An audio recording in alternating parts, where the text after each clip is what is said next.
2012년에 한국에서 굉장히 독특한 영화가 개봉되는데 이름이 은교라는 겁니다.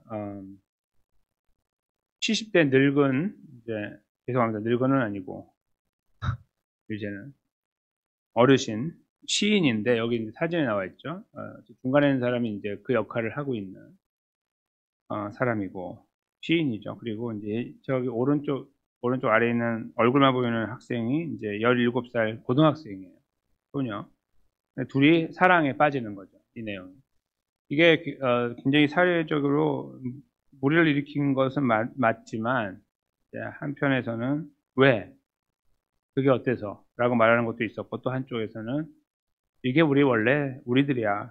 우리가 원래 이래. 라고 이야기하는 그런 평가들이 나오게 됐었죠. 그래서 어떤 의미에서 의미가 있는 영화였다고 볼 수 있어요. 성적으로 문란하다는 말을 이렇게 할 때 이게 금기시하는 경우가 있잖아요. 근데 그거를 잘 들여다보면은 거기에 빠져 있는 사람들도 많아요. 그러니까 아유 저런 거는 안 돼라고 하면서 본인이 하고 있을 수 있는 거죠. 다른 말을 바꾸면 그게 이제 이 영화가 잘 보여주고 있다 볼 수. 왜냐면 저 가운데 있는 저 사람은 명망이 높은 사람인데 이런 일을 할 사람이 아닌데 그러거든요. 그러니까 그렇게 연결을 갖고 있어서 큰 의미를 줬다라고 저는 개인적으로 생각하는데요. 이뿐만 아니라 이제 실제적으로 사회적으로 연구를 해보면은 지난 이제 요거 나오고 한 7년 뒤에 연구를 한 건데 이런 말을 이제 물어봤어요. 좀 연세 있는 분들에게 멋있는 이성을 보면 여전히 좋고 흥분됩니까? 라고 물어봤어요.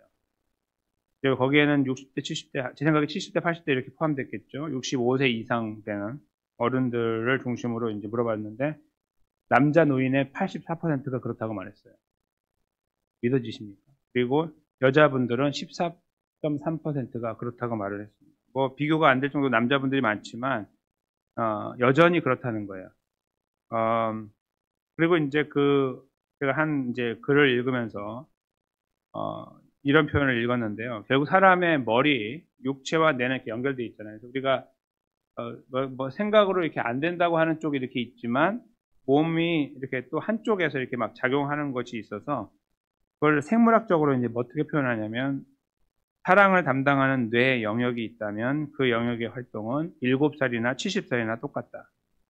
이렇게 이제 표현하는 것을 이제 이게 결론적인 표현이에요. 이런 쭉 연구 심리학이나 또 이런 의학이나 여러 가지 그 연구 결과를 다 모아가지고 완전한 결론은 아니지만 이제 그 글쓴이의 결론은 70이나 7세나 늘 왕성하고 활기차다. 그렇게 표현했습니다. 그래서 이제 이런 좀 전문적인 표현 말고 저희가 쓰는 말이 이제 남녀 관계는 나이가 중요한 게 아니다. 이런 말을 우리가 보통 하잖아요. 이게 되게 의미 있는 말이에요. 제가 지금 쭉 두 가지 정도 일단 말씀드렸는데, 저희가 오늘 부른 찬송에 268장 2절 가사에 보면은 육체의 정욕을 이길 힘은 보혈의 능력, 주의 보혈, 정결한 마음을 얻게 하니 참 놀라운 능력이다. 이게 이제 원래 영어 가사하고는 좀 다르게 번역이 됐어요. 약간 다르게 이제 번역이 됐지만 한쪽에 집중해가지고 그러나 이제 일단 육체의 정욕에 대한 문제를 다루고 있어요. 이 찬송을 부르면서 우리는 이제 아멘을 하면서 불러요. 근데 이제 저희가 생각해 봐야 되는 것은 정말 그렇게 능력이 있던가 이거를 이제 물어봐야 돼요. 왜 그러냐면 저희가 오늘 읽은 본문은 하나님 말씀을 붙잡고 있으면은 남녀 관계를 극복할 수 있다고 말씀하고 있기 때문입니다. 정말 그러냐 이거예요. 정말 그러기 때문에 목사님들은 안전하고 장로님들은 안전하냐 이거예요. 권사님들은 안전하고 집사님들은 안전합니까? 그렇지 않잖아요. 우리가 주변에 이렇게 보거나 뉴스를 보면은 그런 것들을 접할 때가 있어서 충격을 받잖아요. 막 갑자기. 사실은 충격받을 일은 저는 아니라고 생각이 들어요. 그거는 그러니까 죄가 아니라는 뜻이 아니라 그게 인간이라고 저는 분명하게 생각합니다. 지금 이 여러 가지 심리학이나 이 의학의 결과들, 연구의 결과들은 우리에게 그걸 말해주고 있거든요. 사람은 그렇다고 말해주고 있는 거예요. 그래서 오늘 본문은 저에게 굉장히 의미가 있어요. 그러니까 표면적으로 봤을 때는 초등학교 아이들에게 알려주는 거잖아요. 야, 하나님 말씀을 붙잡고 있으면 그런 문제 넘어가지 않아. 이렇게 할 수 있지만 그거는 정답이 아니에요. 정확하게 말하면. 그렇지만 일단 성경에서 표현하고 있기 때문에 정답이라고 말을 해주고 가르치거든요. 그러나 오늘은 저희는 그거를 조금 더 깊이 돌아보려고 그래요. 잠깐이지만. 그게 어떻게 이제, 정말 과연 하나님 말씀이 우리를 정결하게 지켜준다면 어떤 의미에서 우리를 그렇게 지킬 수 있는 것인가 생각을 해보겠습니다. 이제 오늘 본문에 이제 아주 간단한 교과적인 표현은 이렇게 돼 있죠. 떠나지 말라. 하나님 말씀을. 거기 1절에 보시면은 아비의 명령, 어미의 법. 그러니까 이게 이제 총체적인 거죠. 아비 어머니로부터 오는 모든 위에서부터 내려오는 가르침이라고도 말할 수 있고, 이제 저희가 늘 생각하듯이 잠언에서 하나님 말씀이라고 그래서 이해할 수 있어요. 아들은 진짜 아들이 아니라 이 말씀을 배우는 존재들을 말하죠. 그들에게 딱 처음부터 말하기를 하나님 말씀을 지켜야 된다. 떠나지 말아야 된다. 이렇게 이게 명령이에요. 딱 지켜야 된다. 그걸 이제 어떻게 지키냐면은 마음에 새기고 목에 매는 거죠. 21절에 가면 그러면은 그것이 이제 어떤 역할을 하냐면 22절에 내가 다닐 때 너를 인도하고 인도자가 되고 또 잘 때 너를 보호하고 잘 때는 보호해주고 깰 때는 더불어 대화해서 길을 인도하는 역할을 한다. 이렇게 이해할 수 있겠죠. 그러면서 그 말씀이 왜 그렇게 하냐면 23절에 대저 왜냐하면 명령은 등불이요 법은 빛이기 때문이다. 시편 119편 105절 말씀 기억나시죠? 갑자기 주의 말씀은 내 발의 등이요 내 길의 빛이니라. 딱 그거와 같은 거죠. 그렇게 우리 길을 인도하는 것이기 때문에 잡고 가는 거고 그러면은 이렇게 될 것이다. 잘 때는 보호하고 깰 때는 대화해서 인도해 나가고 이런 역할을 할 것이다라고 이제 그 이유를 설명하고 왜 붙잡아야 되는지를 설명하고 있는 것입니다. 그러면서 인간관계 중에서 제가 볼 때는 가장 어려운 것 중에 하나예요. 남녀관계. 가장 좋기도 하고 가장 위험하기도 하고. 그 이제 24절, 5절, 6절에 이제 그거를 딱 이제 인간관계 안에서 이런 관계 속에 들어가서 말씀이 역할한다. 그렇게 표현하고 있는 거라고 봐요. 친구 관계 이런 것도 중요할 수 있지만 부모와 자녀도 그러나 이렇게 무너진다, 넘어진다 하는 그런 관계에서는 사실 이거보다 더 무서운 것이 있을까 생각이 드는데 일단 24절부터 보시면 그 말씀이 너를 지켜서 악한 여인에게 이방 여인의 혀로 호리는 말에 너 빠지지 않게 할 것이다. 여인의 문제에 넘어가지 않을 것이고 그리고 그의 아름다움을 탐하지 말고 그 눈꺼풀에 홀리지 말아라. 그리고 음료로 말미암아 사람이 한 조각 떡만 남게 되고 음란한 여인은 귀한 생명을 사냥한다. 빠지면 죽는다는 거죠. 빠지면 죽는다는 건데 이것을 읽을 때 저희가 놓쳐서는 안 되는 굉장히 중요한 함정은 남녀의 관계에서 여자만을 대상으로 하고 있다는 것에 주의해야 됩니다. 항상 성경을 읽을 때에 이런 부분이 나오면 남자들이 조심해야 된다고 생각할 수 있는데 반대가 되는 경우도 많아요. 요즘에 특별히 잘 보시면 여자분들이 이렇게 똑같이 할 수 있어요. 남자분에게. 그렇죠? 그래서 이거는 남녀 관계에서 특별히 물론 아까 저희 연구 결과에 보면 남자가 훨씬 더 그런 부분이 강하지만 그럼에도 불구하고 다 오픈이 돼 있어야 되는 거예요. 그래서 이거는 그 하나님의 말씀을 이렇게 지킨다는 건데 여기 포인트가 뭐냐면 이제 알겠어요. 무슨 말인지. 근데 1절에 담겨 있어요. 포인트는 지키라 이거예요. 그러니까 우리에게 결정권을 주고 있는 거죠. 지키고 떠나지 마라. 1절에 그 표현이 나오죠. 중요한 동사인데요. 그러니까 무슨 말씀이냐면 이 말씀은 전체적으로 알겠는데 이 키가 누구에게 지금 주어지고 있는 거냐면 사람에게 주어지는 거예요. 이거 받고 있는 사람에게. 그러면 망하는 겁니다.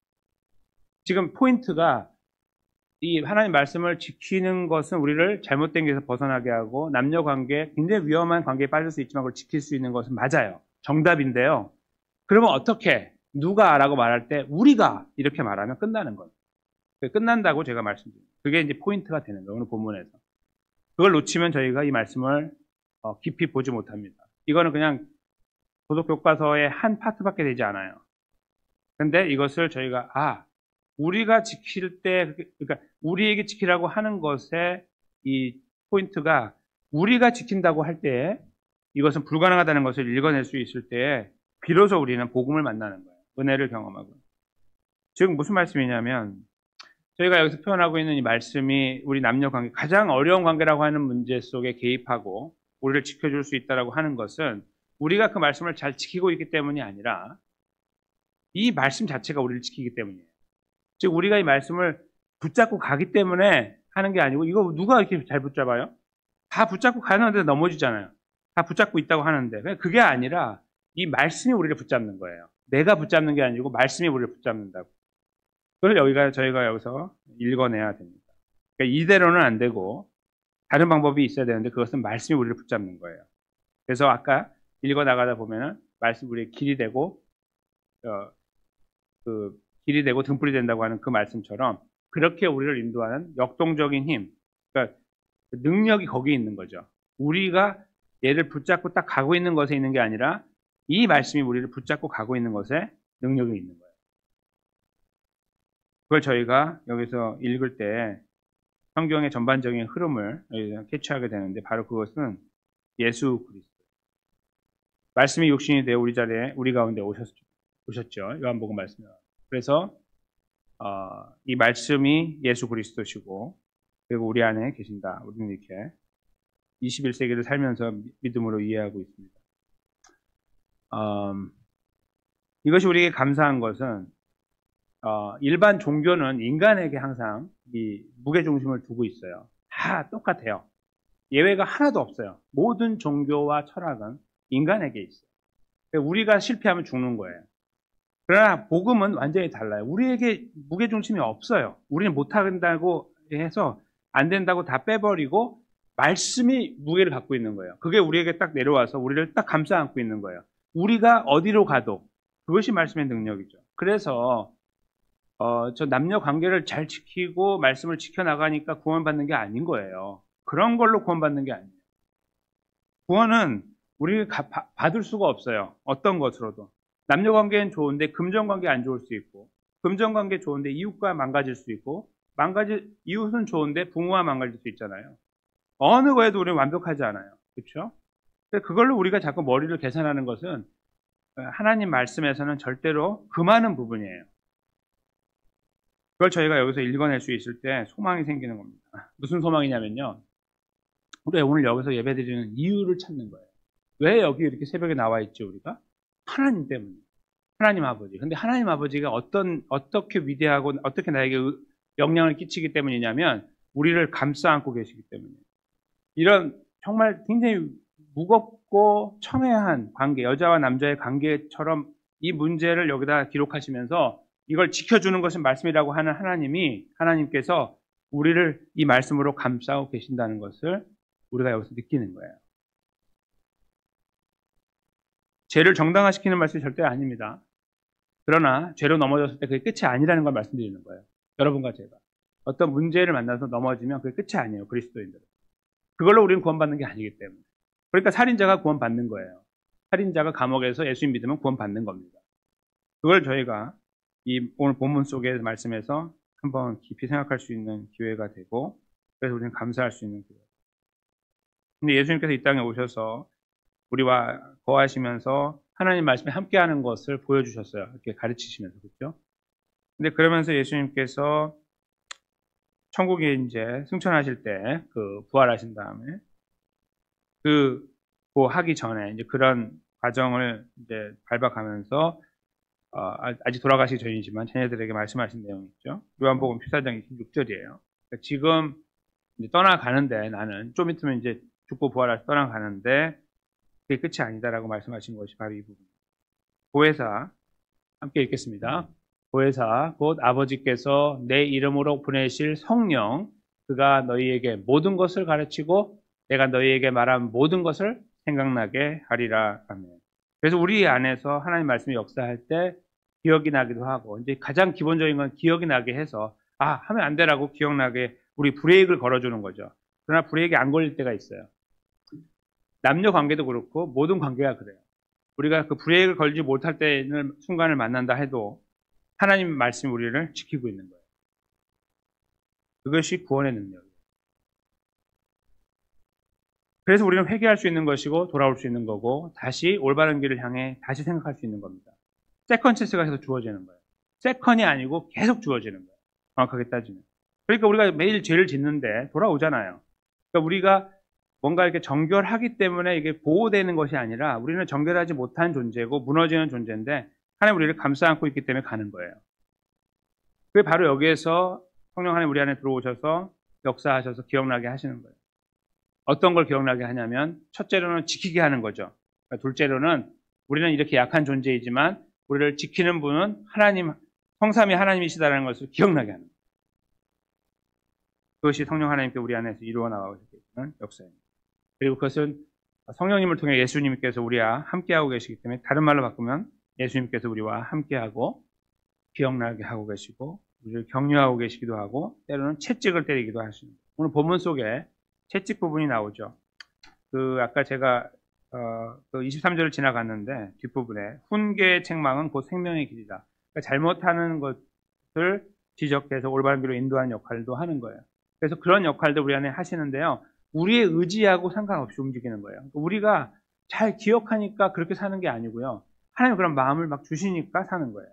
그 말씀이 무슨 말씀인지 기억을 하면서 계속 읽으면서 가니까 가는 게 아니라 하나님께서 우리에게 은혜를 주셔서 우리가 그렇게 되는 거예요.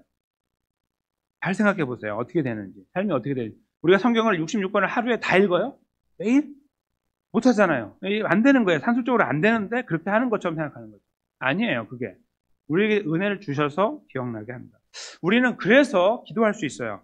우리가 갖고 있는 삶을 보면 기도할 수 없어요. 우리는 자꾸 무너지고 연약하고 여기서 기도해도 이 간절함이 떨어지는 거예요. 이 진실함을 어떻게 증명할 수 있어요, 우리가 하나님 앞에. 이렇게 약한 존재들인데. 그런데 하나님께서 우리에게 은혜를 주셔서 함께하고 계시기 때문에 우리를 먼저 찾아오시고 약한 것을 우리를 붙잡아주고 계시기 때문에 우리는 입을 열어 기도할 수 있습니다. 오늘 저희는 그래서 이 자리에 그 은혜를 갈망하며 서 있는 거죠. 여러분. 우리는 그래서 좀 뻔뻔할 수 있는 거예요. 하나님께 달려가는 거예요. 우리 연약하지만 기도의 제목을 가지고 가는 거예요. 하나님 도와주세요. 살려주세요. 지켜주세요. 기도할 것이 너무나 많아요. 막 고함을 치게 되고 하나님 도와주세요.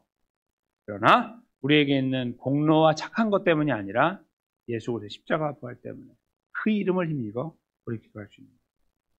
저와 여러분께서 오늘 여기에 계시는 것도 그 은혜를 힘입어 있음을 기억하시면서 담대하게 아무것도 빼거나 더하지 마시고 모든 것들을 우리 하나님 아버지, 위대하신 하나님 아버지 앞에 예수님의 이름으로 간구합시다.